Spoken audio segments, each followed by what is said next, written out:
नमस्कार दोस्तों, मैं साक्षी सिंह लेकर आई हूँ धर्मवीर भारती द्वारा रचित उपन्यास गुनाहों का देवता भाग 10। चंदर दूसरे दिन सुबह नहीं गया। उसकी थीसिस का बहुत सा भाग टाइप होकर आ गया था और उसे बैठा हुआ सुधार रहा था, लेकिन साथ ही पता नहीं क्यों उसका साहस नहीं हो रहा था वहाँ जाने का। लेकिन मन में एक चिंता थी सुधा की। वह कल से बिल्कुल मुरझा गई थी। चंदर को अपने ऊपर कभी कभी क्रोध आता था, लेकिन वह जानता था कि यह तकलीफ का एक ही रास्ता है। वह अपनी ज़िंदगी में सस्तेपन के खिलाफ था, लेकिन उसके लिए सुधा की पलक का एक आंसू भी देवता की तरह था, और सुधा के फूलों जैसे चेहरे पर उदासी की एक रेखा भी उसे पागल बना देती थी। सुबह पहले तो वह नहीं गया, बाद में स्वयं उसे पछतावा होने लगा और वह अधीरता से 5 बजने का इंतज़ार करने लगा। 5 बजे वह साइकिल लेकर पहुंचा। देखा सुधा और विनती दोनों नहीं हैं। अकेले डॉक्टर शुक्ला अपने कमरे में बैठे हैं। चंदर गया। आओ, सुधा ने तुमसे कह दिया उसे पसंद है? डॉक्टर शुक्ला ने पूछा। हाँ, उसे कोई ऐतराज़ नहीं, चंदर ने कहा। मैं पहले से जानता था। सुधा मेरी इतनी अच्छी है, इतनी सुशील है कि वह मेरी इच्छा का उल्लंघन तो कर ही नहीं सकती। लेकिन चंदर, कल से उसने खाना पीना छोड़ दिया है। बताओ, इससे क्या फ़ायदा? मेरे बस में क्या है? मैं उसे हमेशा तो नहीं रख सकता, लेकिन आज सुबह खाते वक्त वह बैठी भी नहीं मेरे पास। बताओ। उनका गला भर आया। बताओ, मेरा क्या कसूर है? चंदर चुप था। कहाँ है सुधा? गैरेज में मोटर ठीक कर रही है। मैंने इतना मना किया कि धूप में तब जाओगी, लू लग जाएगी, लेकिन मानी ही नहीं। बताओ, इस झल्लाहट से मुझे कैसा लगता है? वृद्ध पिता के कातर स्वर में डॉक्टर ने कहा। जाओ चंदर, तुम ही समझाओ, मैं क्या कहूँ। चंदर उठकर गया। मोटर गैरेज में काफ़ी गर्मी थी, लेकिन विनती वहीं एक चटाई बिछाए पड़ी सो रही थी, और सुधा इंजन का कवर उठाए मोटर साफ करने में लगी हुई थी। विनती बेहोश सो रही थी। तकिया चटाई से हटकर ज़मीन पर चला गया था और चोटी फर्श पर सोई हुई नागिन की तरह पड़ी थी। विनती का एक हाथ छाती पर था और एक ज़मीन पर। आंचल न रहकर चादर बन गया था। चंदर के जाते ही सुधा ने मुंह फेर कर देखा। चंदर, जाओ। क्षीण मुस्कुराहट उसके होठों पर दौड़ गई, लेकिन इस मुस्कुराहट में उल्लास लुट चुका था। रेखाएं बाकी थीं। सहसा उसने मुड़कर देखा। विनती, अरे कैसे घोड़ा बेचकर सो रही है? उठो विनती, चंदर आए हैं। विनती ने आंखें खोली, चंदर की ओर देखा, लेटे लेटे नमस्ते किया और आंचल संभाल कर फिर करवट बदल कर सो गई। बहुत कमबख्त है, सुधा बोली। इतना कहा इससे कमरे में जाके पंखे में सो, लेकिन नहीं, जहाँ दीदी रहेगी वहीं यह भी रहेगी। मैं गैरेज में हूँ तो यह कैसे कमरे में रहे? वहीं मरी जहाँ मैं मरूंगी। तो तुम्ही गैरेज में क्या थी? ऐसी क्या ज़रूरत थी अभी ठीक करने की? चंदर ने कहा। लेकिन कोशिश करने पर भी सुधा को आज डांट नहीं पा रहा था। पता नहीं कहाँ पर क्या टूट गया था। नहीं चंदर, तबीयत ही नहीं लग रही थी। क्या करती? क्रोशिया उठाया, वह भी रख दिया। कविता उठाई, वह भी रख दी। कविता वगैरह में तबीयत नहीं लगी।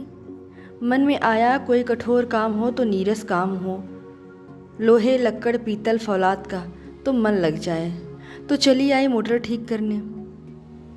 क्यों, कविता में भी मन नहीं लगा? ताज्जुब है, गेसू के साथ बैठकर तुम तो कविता में घंटों गुजार देती थी। उन दिनों शायद किसी को प्यार करती रही थी, तभी कविता में मन लगता था। सुधा उस दिन की पुरानी बात याद करके बहुत उदास हंसी। अब प्यार नहीं करती होंगी, अब तबीयत नहीं लगती। बड़ी फीकी, बड़ी बेजार, बड़ी बनावटी लगती है ये कविताएं। मन के दर्द के आगे सभी फीकी हैं। और फिर वह उन्हीं पुर्जों में डूब गई।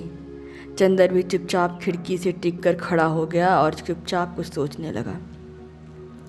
सुधा ने बिना सिर उठाए झुके ही झुके एक हाथ से एक तार लपेटे हुए कहा, चंदर, तुम्हारी मित्र का परिवार आ रहा है इसी मंगल को, तैयारी करो जल्दी। कौन परिवार सुधा? हमारे जेठ और सास आ रही हैं इसी बैसाखी को हमें देखने। उन्होंने तिथि बदल दी है तो अब 6 दिन ही रह गए हैं। चंदर कुछ नहीं बोला। थोड़ी देर बाद सुधा फिर बोली, अगर उचित समझो तो कुछ पाउडर क्रीम ले आना, लगाकर जरा गोरे हो जाएंगे तो शायद पसंद आ जाएं। क्यों, ठीक है ना? सुधा ने बड़ी विचित्र सी हंसी हंस दी और सिर उठाकर चंदर की ओर देखा। चंदर चुप था, लेकिन उसकी आंखों में अजब सी पीड़ा थी और उसके माथे पर बहुत ही करुण छाह। सुधा ने कवर गिरा दिया और चंदर के पास जाकर बोली, क्यों चंदर, बुरा मान गए हमारी बात का? क्या करे चंदर, कल से हम मजाक करना भी भूल गए। मजाक करते हैं तो व्यंग बन जाता है, लेकिन हम तुमको कुछ कह नहीं रहे थे चंदर, उदास न हो। बड़े ही दुलार से सुधा बोली, अच्छा हम कुछ नहीं कहेंगे। और उसने अपना आंचल संभालने के लिए हाथ उठाया। हाथ में कालौंच लग गई थी। चंदर समझा मेरे कंधे पर हाथ रख रही है सुधा।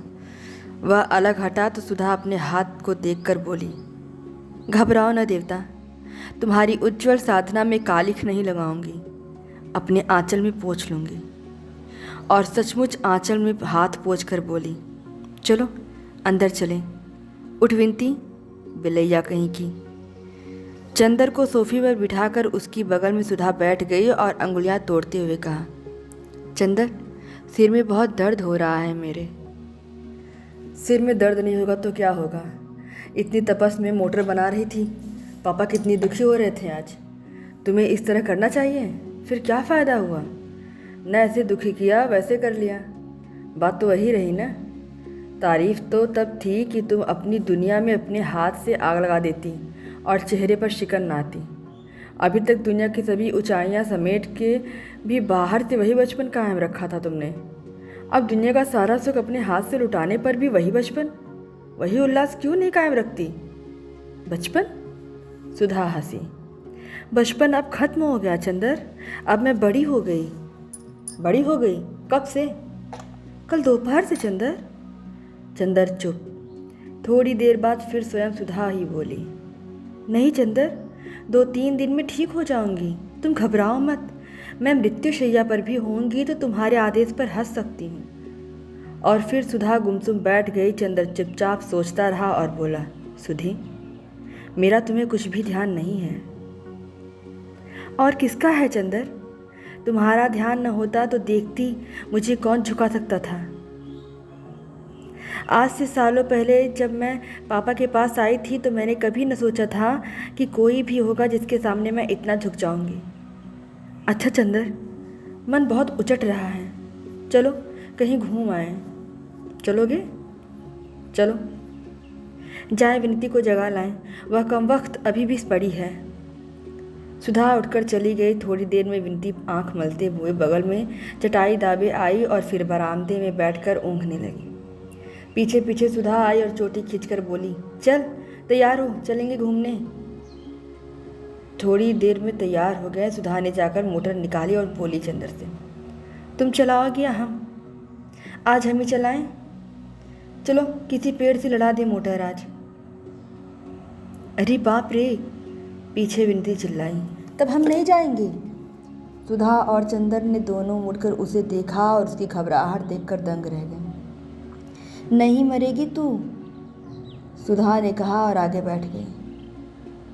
विनती, तू पीछे बैठेगी? सुधा ने पूछा। न भैया, मोटर चलेगी तो मैं गिर जाऊंगी। अरे कोई मोटर के पीछे बैठने के लिए थोड़ी कह रही हूँ, पीछे की सीट पर बैठेगी? सुधा ने पूछा। ओह, मैं समझी तुम कह रही हो कि पीछे बैठने के लिए, जैसे बग्घी में साइस बैठते हैं। हम तुम्हारे पास बैठेंगे, विनती ने मचल कर कहा। अब तेरा बचपन इठला रहा है, बिल्ली कहीं की, चला मेरे पास। विनती मुस्कुराते हुए जाकर सुधा के बगल में बैठ गई। सुधा ने उसे दुलार से अपने पास खींच लिया। चंदर पीछे बैठा तो सुधा बोली, अगर कुछ हर्ज न समझो तो तुम भी आगे आ जाओ, या दूरी रखनी हो तो पीछे ही बैठो। चंदर आगे बैठ गया, बीच में विनती, इधर चंदर उधर सुधा। मोटर चली तो विनती चीखी, अरे मेरी मास्टर साहब। चंदर ने देखा बिसरिया चला जा रहा था। आज नहीं पढ़ेंगे, चंदर ने चिल्लाकर कहा। सुधा ने मोटर नहीं रोकी। चंदर को बेहद अचरज हुआ जब उसने देखा कि मोटर पम्मी के बंगले पर रुकी। अरे यहाँ क्यों? यूं ही आज मन हुआ कि मिस पम्मी से अंग्रेजी कविता सुने। क्यों? अभी तो तुम कह रही थी कि कविता में तुम्हारा मन नहीं लग रहा। कुछ कहो मत चंदर, आज मुझे जो मन आए कर लेने दो। मेरा सिर बेहद दर्द कर रहा है और मैं कुछ समझ नहीं पाती क्या करूं। चंदर, तुमने अच्छा नहीं किया। चंदर कुछ नहीं बोला, चुपचाप आगे चल दिया। सुधा के पीछे पीछे कुछ संकोच करती हुई सी विनती आ रही थी। पम्मी बैठी कुछ लिख रही थी। उसने उठकर सबों का स्वागत किया। वह कोन पर बैठ गई, दूसरी पर सुधा, चंदर और विनती। सुधा ने विनती का परिचय पम्मी से करवाया और पम्मी ने विनती से हाथ मिलाया तो विनती जाने क्यों चंदर की ओर देखकर हंस पड़ी, शायद उस दिन की घटना की याद में। सहसा सुधा को जाने क्या ख्याल आ गया विनती की शरारत भरी हंसी देखकर कि उसने फौरन कहा चंदर से, चंदर तुम पम्मी के पास बैठो, दो मित्रों को साथ बैठना चाहिए।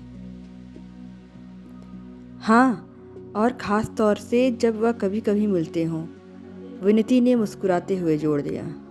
पम्मी ने मजाक समझ लिया और बिना शर्माए बोली, हम लोगों के मध्यस्थ की ज़रूरत नहीं, धन्यवाद। आओ चंदर, यहाँ आओ। पम्मी ने चंदर को बुलाया। चंदर उठकर पम्मी के पास बैठ गया। थोड़ी देर तक बातें होती रहीं। मालूम हुआ बर्टी अपने एक दोस्त के साथ तराई के पास शिकार खेलने गया है। आजकल वह दिल की शक्ल का एक पाननुना दफ्ती का टुकड़ा काटकर उसमें गोली मारा करता है और जब किसी चिड़िया वगैरह को मारता है तो शिकार को उठाकर देखता है कि गोली हृदय में लगी है या नहीं। स्वास्थ्य उसका सुधर रहा है। सुधा कोच पर सिर टेके उदास बैठी थी।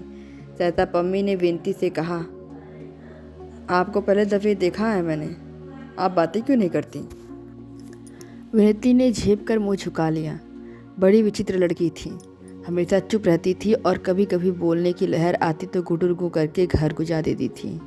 और जिन दिनों चुप रहती थी उन दिनों ज़्यादातर आँख की निगाह, कपोलों की सहनाई या अधरों की मुस्कान के द्वारा बातें करती थी। पम्मी बोली, आपको फूलों से शौक़ है? हाँ हाँ, विनती सिर हिलाकर बोली। चंदर, इन्हें जाकर गुलाब दिखा लाओ, इधर खूब खिल रहे हैं। विनती ने सुधा से कहा, चलो दीदी, और चंदर के साथ बढ़ गई।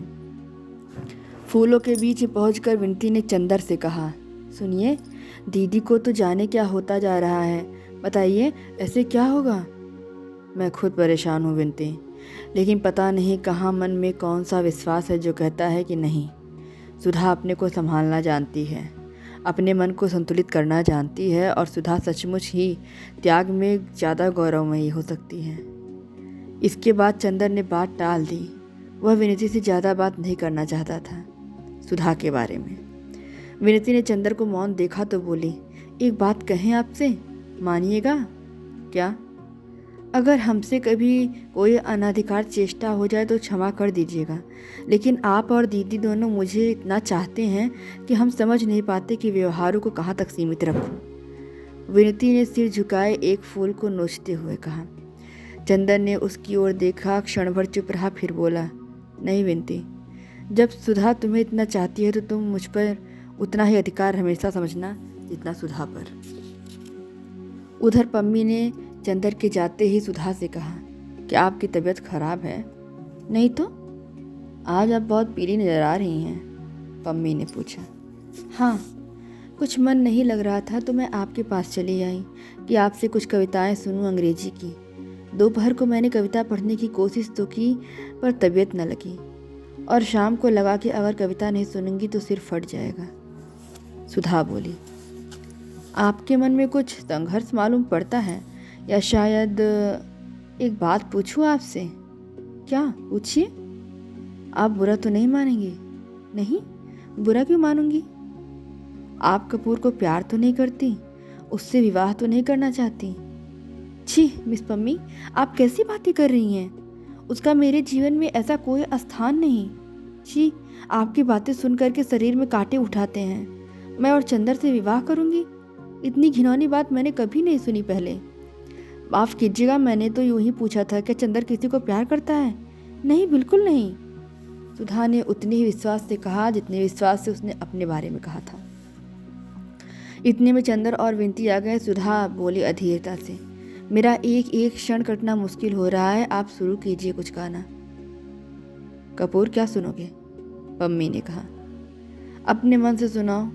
चलो, सुधा ने कहा तो कविता सुनने को मिली। पम्मी ने अलमारी से एक किताब उठाई और एक कविता गाना शुरू की। अपनी हेयर पेन निकाल कर मेज पर रख दी और उससे बालों को मचलने लगी। चंदर के कंधे से टिककर वह बैठ गई और किताब चंदर की गोद में रख दी। विनती मुस्कुराई तो सुधा ने आँख के इशारे से मना कर दिया। पम्मी ने गाना शुरू किया, लेडी नॉर्टन का एक गीत। मैं तुम्हें प्यार नहीं करती हूँ ना, मैं तुम्हें प्यार नहीं करती हूँ, फिर भी मैं उदास रहती हूँ जब तुम पास नहीं होते हो, और मैं उस चमकदार नीले आकाश से भी ईर्ष्या करती हूँ जिसके नीचे तुम खड़े होगे और जिसके सितारे तुम्हें देख सकते हैं। चंदर ने पम्मी की ओर देखा। सुधा ने अपने ही वक्ष में अपना सिर छुपा लिया। पम्मी ने एक पद समाप्त करके एक गहरी सांस ली और फिर शुरू किया। मैं तुम्हें प्यार नहीं करती हूँ, फिर भी तुम्हारी बोलती हुई आँखें, जिनकी नीलिमा में गहराई, चमक और अभिव्यक्ति है, मेरी निर्निमेष पलकों और जागते अर्धरात्रि के आकाश में नाचती जाती हैं। और किसी की आँखों के बारे में ऐसा नहीं होता। सुधा ने विनती को अपने पास खींच लिया और उसके कंधे पर सिर टेक कर बैठ गई। पम्मी गाती गई, न मुझे मालूम है कि मैं तुम्हें प्यार नहीं करती हूँ, लेकिन फिर भी कोई शायद मेरे दाफ दिल पर विश्वास नहीं करेगा। और अक्सर मैंने देखा है कि लोग मुझे देखकर मुस्कुरा देते हैं, क्योंकि मैं उधर एकटक देखती हूँ जिधर से तुम आया करते हो। गीत का स्वर बड़े स्वाभाविक ढंग से उठा लहराने लगा, कांप उठा और फिर धीरे धीरे एक करुण से सकती हुई लय में डूब गया। गीत खत्म हुआ तो सुधा का सिर विनती के कंधे पर था और चंदर का हाथ पम्मी के कंधे पर। चंदर थोड़ी देर सुधा की ओर देखता रहा, फिर पम्मी एक हल्की सी सुनहरी लट से खेलते हुए बोला, पम्मी, तुम बहुत अच्छा गाती हो। अच्छा? आश्चर्यजनक। कहो चंदर, पम्मी इतनी अच्छी है यह कभी तुमने बताया नहीं था। हमें फिर कभी सुनाइएगा। हाँ हाँ मिस शुक्ला, काश की बजाय लेडी नॉर्टन की यह गीत आपने लिखा होता। सुधा घबरा गई। चलो चंदर, चलें अब, चलो। उसने चंदर का हाथ पकड़कर खींच लिया। मिस पम्मी, फिर कभी आएंगे। आज मेरा मन ठीक नहीं है।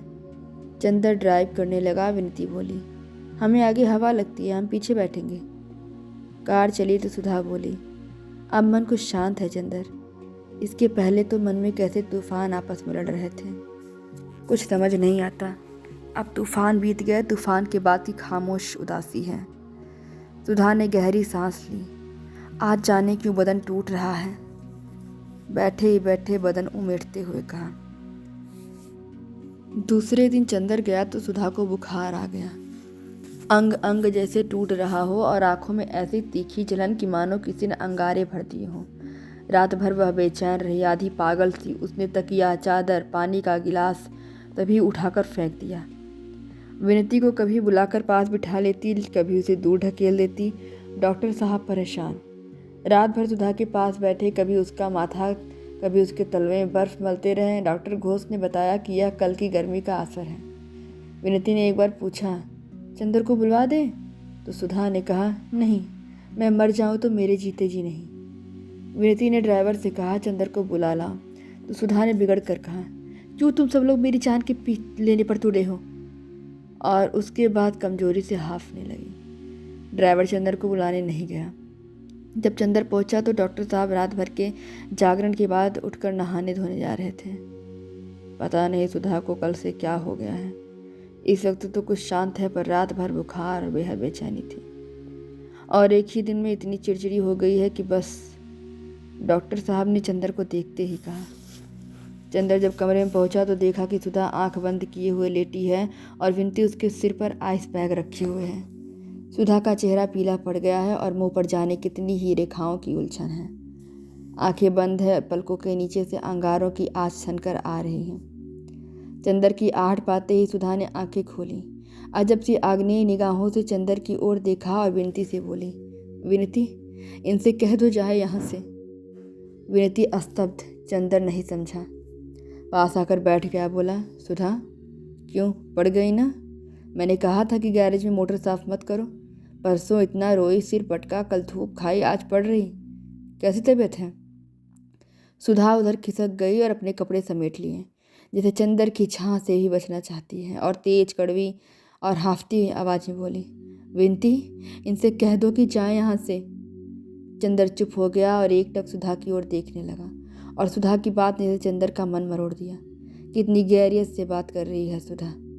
सुधा जो उसके अपने व्यक्तित्व से ज़्यादा अपनी थी, आज के स्वर में बोल रही है, सुधी, क्या हुआ तुम्हें? चंदर ने बहुत आहत हो, बहुत दुलार भरी आवाज़ में कहा, मैं कहती हूँ जाओगे नहीं तुम? फुफकार कर सुधा बोली, कौन हो तुम? मेरी बीमारी पर सहानुभूति प्रकट करने वाले, मेरी कुशल पूछने वाले। मैं बीमार हूँ, मैं मर रही हूँ, तुमसे मतलब? तुम कौन हो? मेरे भाई हो, मेरे पिता हो? कल अपने मित्र के यहाँ मेरा अपमान कराने ले गए थे। सुधा हाफने लगी। अपमान? किसने तुम्हारा अपमान किया सुधा? पम्मी ने तो कुछ भी नहीं कहा। तुम पागल तो नहीं हो गई? चंदन ने सुधा के पैरों पर हाथ रखते हुए कहा। पागल हो नहीं गई हूँ तो हो जाऊंगी। उसने पैर हटा लिए। तुम, पम्मी, गेसू, पापा, डॉक्टर, सब लोग मुझे मिल करके पागल कर दोगे। पापा कहते हैं ब्याह करो, पम्मी कहती है मत करो, गेसू कहती है तुम प्यार करती हो, और तुम कुछ भी नहीं कहते। तुम मुझे इस नर्क में बरसों से सुलगते देख रहे हो, और बजाय इसके कि तुम कुछ कहो, तुमने मुझे खुद इस भट्टी में ढकेल दिया। चंदर, मैं पागल हूँ, मैं क्या करूँ? सुधा बड़े कातर स्वर में बोली। चंदर चुप था, सिर्फ सिर झुकाए हाथों पर माथा रखे बैठा था। सुधा थोड़ी देर हाफती रही, फिर बोली, तुम्हें क्या हक था कल पम्मी के यहाँ ले जाने का? उसने क्यों कल गीत में कहा कि मैं तुम्हें प्यार करती हूँ? सुधा बोली। चंदर ने विनती की ओर देखा। क्यों विनती? विनती से मैं कुछ नहीं छिपाता। क्यों? पम्मी ने कल कहा मैं तुम्हें प्यार नहीं करती, मेरा मन मुझे धोखा नहीं दे सकता। मैं सिर्फ तुमसे ही जानना चाहती हूँ। फिर पम्मी ने कल ऐसी बात क्यों कही? मेरे रोम रोम में जाने कौन सा ज्वालामुखी धधक उठता है ऐसी बातें सुनकर। तुम क्यों पम्मी के यहाँ ले गए? तुम खुद गई थी सुधा। तो तुम रोक नहीं सकते थे? तुम कह देते मत जाओ, तो मैं कभी नहीं जा सकती थी। तुमने क्यों नहीं रोका? तुम हाथ पकड़ देते, तुम डांट देते, तुमने क्यों नहीं डांटा? एक ही दिन में मैं तुम्हारी गैर हो गई। गैर हो तो फिर आए क्यों हो? जाओ यहाँ से, मैं कहती हूँ जाओ यहाँ से। दांत पीसकर सुधा बोली। सुधा, मैं तुम्हारी बोली नहीं सुनना चाहती, जाते हो कि नहीं? और सुधा ने अपने माथे पर से उठाकर आइस पैक फेंक दिया। विनती चौंक उठी, चंदर चौंक उठा। उसने मुड़कर सुधा की ओर देखा। सुधा का चेहरा डरावना लग रहा था। उसका मन रो रहा आया। वह उठा क्षण भर सुधा की ओर देखता रहा और धीरे धीरे कमरे से बाहर चला गया। बरामदे के सोफे पर आकर सिर झुकाकर बैठ गया और सोचने लगा, यह सुधा को क्या हो गया। परसों शाम तक इसी सोफे पर सोया था। सुधा बैठी पंखा झल रही थी। कल शाम को वह हंस रही थी, लगता था तूफान शांत हो गया। पर यह क्या, अंतर्द्वंद ने यह रूप कैसे ले लिया, और क्यों ले लिया? जब वह अपने मन को शांत रख सकता है, जब वह सभी कुछ हंसते हंसते बर्दाश्त कर सकता है, तो सुधा क्यों नहीं कर सकती? उसने आज तक अपनी सासों से सुधा का निर्माण किया है, सुधा को तिल तिल बनाया, सजाया, संवारा है, पर सुधा में यह कमजोरी क्यों? क्या उसने यह रास्ता अख्तियार करके भूल की? क्या सुधा भी एक साधारण सी लड़की है जिसके प्रेम और घृणा का स्तर उतना ही साधारण है? माना उसने अपने दोनों के लिए एक ऐसा रास्ता अपनाया है जो विलक्षण है, लेकिन इससे क्या? सुधा और वह दोनों ही क्या विलक्षण नहीं हैं? फिर सुधा क्यों बिखर रही है? लड़कियां भावना की ही बनी होती हैं, साधना उन्हें आती ही नहीं क्या? उसने सुधा का गलत मूल्यांकन किया था। क्या सुधा इस तलवार की धार पर चलने में असमर्थ साबित होगी? यह तो चंदर की हार थी। और फिर सुधा ऐसी ही रही तो सुधा चंदर की आत्मा है, इसे अब चंदर खूब अच्छी तरह पहचान गया। तो क्या अपनी ही आत्मा को खोट डालने की हत्या का पाप चंदर के सिर पर है? और फिर सुधा ऐसी ही रही तो क्या होगा? तो क्या त्याग मात्र नाम ही है? क्या पुरुष और नारी के संबंध में का एक ही रास्ता है, प्रणय, विवाह और तृप्ति? पवित्रता, त्याग और दूरी का क्या संबंधों को, विश्वासों को जिंदा नहीं रहने दे सकते? तो फिर सुधा और पम्मी में क्या अंतर है? क्या सुधा के हृदय में इतने समीप रहकर सुधा के व्यक्तित्व में घुल मिलकर और आज सुधा को इतने अंतर पर डालकर चंदर पाप कर रहा है? तो क्या फूल को तोड़कर अपने ही बटन में होल में लगा देना ही पुण्य है और दूसरा रास्ता गर्हित है, विनाशकारी है? क्यों उसने सुधा का व्यक्तित्व तोड़ दिया है? किसी ने उसके कंधे पर हाथ रखा, विचार श्रृंखला टूट गई। विनती थी। क्या सोच रहे हैं आप? विनती ने पूछा बहुत स्नेह से। कुछ नहीं। नहीं बताइएगा, हम नहीं जान सकते। विनती के स्वर में ऐसा आग्रह, ऐसा अपनापन, ऐसी निश्चलता रहती थी कि चंदर ने अपने आप को कभी रोका ही नहीं। कुछ नहीं विनती, तुम कहती हो सुधा को इतने अंतर पर मैंने रखा तो मैं देवता हूँ। सुधा कहती है मैंने अंतर पर रखा, मैंने पाप किया। जाने क्या किया मैंने? क्या मुझे कम तकलीफ़ है? मेरा जीवन आजकल किस तरह घायल हो गया है मैं जानता हूँ।